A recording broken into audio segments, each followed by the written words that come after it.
उत्तर प्रदेश की जेलों में इन दिनों तमाम सारे अगर हम कहें तो नवीन प्रयोग हो रहे हैं। जेलों को कैसे बेहतर किया जाए, इसके लिए लगातार उत्तर प्रदेश सरकार में जो जेल मंत्री हैं धर्मवीर प्रजापति, वो लगातार कोशिश में जुटे हुए हैं। हालांकि अगर हम एनसीआरबी के आंकड़ों को देखें तो आंकड़े ये कहते हैं कि यूपी की जो जेलें हैं वहाँ पर क्षमता से दोगुने कैदी हैं।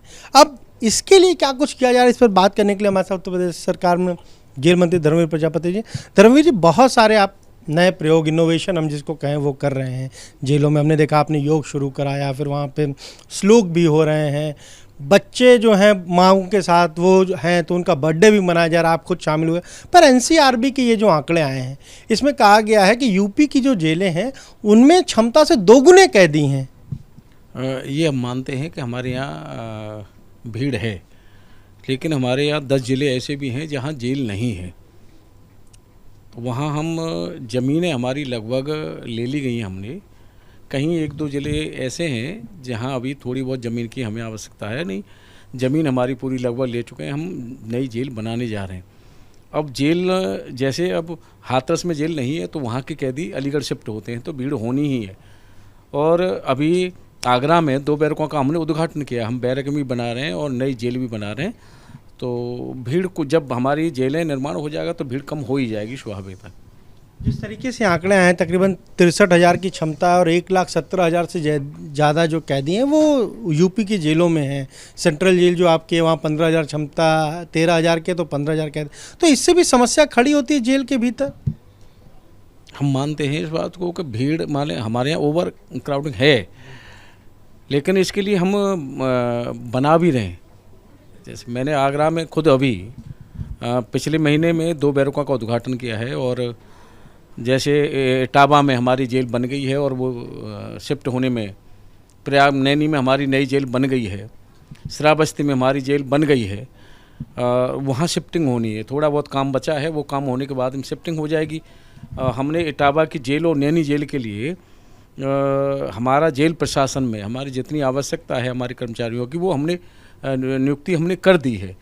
तो ये सब हम व्यवस्था हम करने जा रहे हैं। इसमें कुछ समय के बाद में जैसे जैसे जेलों का निर्माण होगा, भीड़ हमारी अपने आप स्वतः ही जहाँ जैसी संख्या वो हो ही जाएगी। इसको कम करने की कोशिश लगातार विभाग कर रहा है, पूरा लगातार चल रहा है प्रयास हमारा।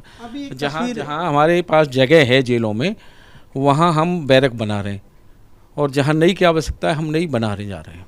अभी एक तस्वीर आपकी आई कि जेल में आप पहुंचे, वहाँ एक बच्चे का जन्मदिन मनाया गया, और जो आंकड़े हैं एनसीआरबी के वो भी ये कहते हैं कि तकरीबन 400 से ज़्यादा बच्चे जो हैं अपनी माँओं के साथ जेल में रह रहे हैं। उनके लिए कुछ खास इंतज़ाम कर रहे हैं? देखिए, बहुत अच्छा सवाल आपने पूछा। पहली बार मैं जब जेल में गया तो माँओं के साथ मुझे बच्चे मिले, 4 बच्चे। उसी दिन हमने तय किया कि बच्चों का क्या दोष है जो माँओं के साथ हैं। हमने बच्चों की पढ़ाई लिखाई की व्यवस्था हमने जेलों में हमने निर्देशित किया है कि पढ़ाई लिखाई व्यवस्था हो। हमारे पास लगभग 50 जेल के आसपास हमारे उसमें टीचर हमारे हैं, और बच्चों के लिए चिल्ड्रन पार्क की व्यवस्था हम लोग बना रहे हैं। कई जेलों में मैं स्वयं उद्घाटन कर चुका हूँ। इसके पीछे मेरे अपनी सोच ये थी कि बच्चे माँओं के साथ बैरक में रहेंगे तो माँओं की जो चर्चा होगी, कोई दहेज में है या किसी में है या चोरी में है या मर्डर में है, वो चर्चा आपस में होंगी तो बच्चों की सोच पर प्रभाव पड़ेगा। इसलिए हमने सोचा कि बच्चों की पढ़ाई लिखाई हो तो बच्चे अपनी वहाँ क्लास में पढ़ें, दूर रहें माँ से। उसके बाद बच्चे चिल्ड्रन पार्क होगा तो वहाँ खेलें कूदें, तो जिससे माँ से इस चर्चा से थोड़ा दूर रहें तो मनोवृत्ति उनकी ठीक रहे। ये प्रयास हमारा है और इस प्रयास में हम कदम आगे बढ़ा रहे हैं। और अगर हम देखें तो जैसे मेरा 32 जेलों का दौरा हुआ है और मैं सीधा कैदियों से संवाद कर रहा हूँ, उसमें चीज़ें बहुत निकल के आती हैं। मैंने देखा है कि 70% लगभग 40 साल के नीचे के हैं युवा हमारा जेल में है। उनके साथ सीधा संवाद करके, उनको परिवार के साथ जोड़ करके उनको एहसास कराया जाता है, और वो स्वीकार भी करते हैं कि हमने गलती की है। जब स्वीकार करते हैं तो हम उनसे कहते हैं आगे क्या करोगे, तो आगे वो अपना हाथ उठा करके कहते हैं कि आगे हम जीवन में गलती नहीं करेंगे। हमारा प्रयास है कि जो जेल में बंद कैदी हैं आगे वो जा कर के क्राइम न करें। उसके लिए एमी शेमी के साथ मिल कर के कौशल विकास हम लेकर के आए हैं, उनको ट्रेनिंग करा रहे हैं। जैसे अब आगरा में केंद्रीय कारागार में गाय के गोबर से लकड़ी बनाई जाती है, वो अंत्येष्टि काम आती है। जो हमारे न्यायालय में जो जज जिस कुर्सी बैठते हैं वो आगरा में बनती है। कैदी बुन रहे हैं उसको, कैदी बना रहे हैं। और हमारे विधानसभा के स्पीकर, विधान परिषद के स्पीकर जिस कुर्सी बैठते हैं वो भी आगरा में बनती है। और मैं सवाल ये हमने देखा था अभी कुछ समय पहले लखनऊ जेल का जो खाने का आइटम है वो भी जेल के कैदी बना रहे हैं और अब उनको शायद बाहर बिक्री के लिए भी ये सुविधा होगी। नहीं, ये मैं बता रहा हूँ। जैसे मेरा पीलीभीत जाना हुआ तो जलकुंभी से महिलाएं हैंडबैग बना रही हैं। पूजा का थोड़ी पूजा की एक हैंडबैग होता है वो बना रहे हैं, कैप बना रहे हैं जलकुंभी से। कल्पना नहीं कर सकते कि कैदी हमारे शाहजहाँपुर में 2 कैदी ने कृष्ण भगवान और राधा का रूप रख करके और जिस तरह से उन्होंने वहाँ झांकी करी, लगता नहीं था कि ये कैदी हैं। फिर उसके बाद में वही कैदी भगवान शंकर और पार्वती का रूप रख करके एक झांकी करते हैं, लगता नहीं था कि कैदी हैं। प्रतिभाएं हमारे जेल के अंदर हैं। हम कोशिश कर रहे हैं कि उनको ट्रेनिंग कराएं, बेरोजगार न रहें। बेरोजगार नहीं रहेंगे तो बाहर जा कर के आत्मनिर्भर भारत, हमारे जो मोदी जी का सपना है, उससे को प्रयास कर रहे हैं हम। मथुरा में हैंडलूम के माध्यम से कैदी साड़ी बना रहे हैं, कैदी जैन मोदी जो सफ़ेद कपड़े पहनते हैं वो बना रहे हैं, सारी चीज़ें बना रहे हैं। तिहाड़ जेल को हमने देखा है, तिहाड़ जेल का जो कैदी है वो जो खाने के सामान बनाता है वो बाहर बिक्री के लिए उपलब्ध रहता है। तो उस तरीके के माने कि यूपी की जेलों का भी जो कैदी बनाएंगे खाने के सामान वो भी बाहर बिक्री के लिए उपलब्ध होंगे। देखिए, हम जितनी हमारी लगभग मेरी जो जानकारी में है वो 12 जेलें ऐसी हैं जिनमें कुछ न कुछ बनता है। हमने निर्देशित किया है कि जहाँ जेल के बाहर जगह है वहाँ आउटलेट बने और कैदियों का बनाया हुआ सामान उस आउटलेट में रहे। कई जगह मैं स्वयं उद्घाटन आउटलेट का कर चुका हूँ और कई जेलों में हमारा आउटलेट, जैसे अब बांदा इसकी फर्रुखाबाद की जेल है, वहाँ हमारा आउटलेट बन के तैयार है। उद्घाटन हमें करना है। अभी एक मैं आपको लेकर दिखाऊं।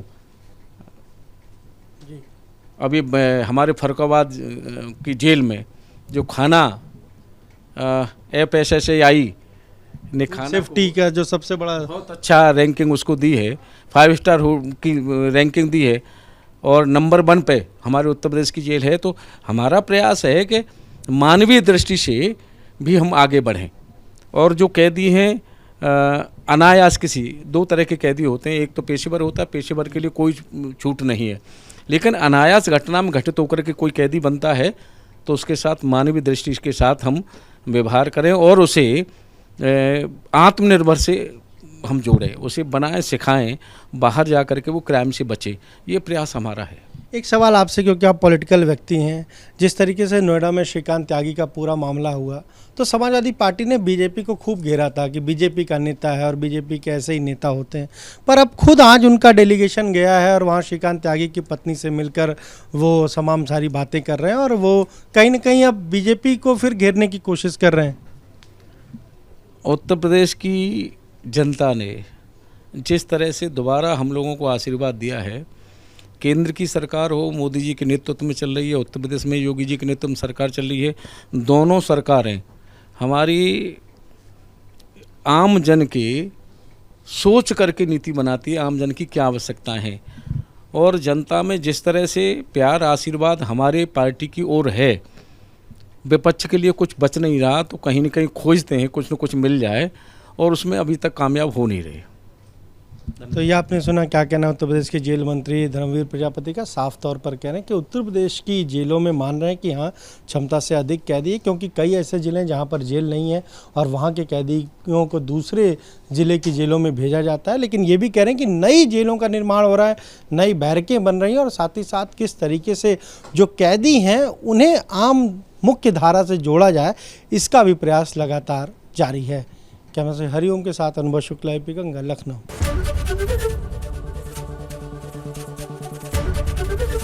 ABP गंगा, खबर आपकी, जुबान आपकी।